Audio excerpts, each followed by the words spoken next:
C'est malheureusement un double choc pour les familles des défunts du cimetière de Graville au Havre. Après avoir appris que 49 stèles ont été retrouvées vandalisées hier, des familles sont venues ici pour voir si là où les tombes de leurs proches sont concernées. Certains sont même venus de Grenoble, comme cette femme que vous pouvez voir sur les images. Malheureusement, ils ne peuvent plus rentrer dans le cimetière. Il est fermé au public ce jeudi pour permettre aux agents d'effectuer des recherches. Écoutez les proches des défunts bloqués aux portes du cimetière. J'ai appris tout à l'heure, moi il était 13h30, je rentrais à mon domicile, que des tombes avaient été saccagées au cimetière où ma défunte mère était enterrée depuis 3 ans. Donc aussitôt, moi je devais aller travailler, je viens de prendre mon patron, je serai en retard.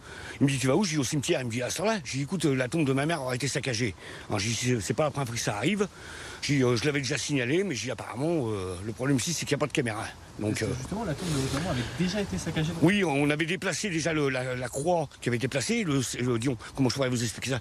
Le cercle en bois que j'avais fait installer à l'époque par les gars du cimetière Sainte-Marie, parce que n'ayant pas trop de finances pour faire poser une pierre tombale dans l'immédiat, je voulais que la sépulture ait quand même quelque chose de correct, on va dire. Et là, je vous dis, quand j'ai été prévenu tout à l'heure, au départ, j'ai dit c'est quoi cette blague encore? Alors, ils n'ont vraiment pas autre chose à faire. Moi, je vous dis, ça me dégoûte, franchement. Je sais pas, dans tous les cimetières du Havre, il y a des caméras, soi-disant. Ici, on est le seul, apparemment, où il n'y en a pas. Alors, il va peut-être falloir que la ville du Havre décide de faire quelque chose. C'est très choquant, on a l'impression, on n'imagine même pas, on se dit que c'est inimaginable, c'est pas possible de faire des choses comme ça. Un état des lieux complet et un recensement des familles concernées est en cours. Une enquête a été ouverte pour tenter de retrouver le ou les auteurs des faits.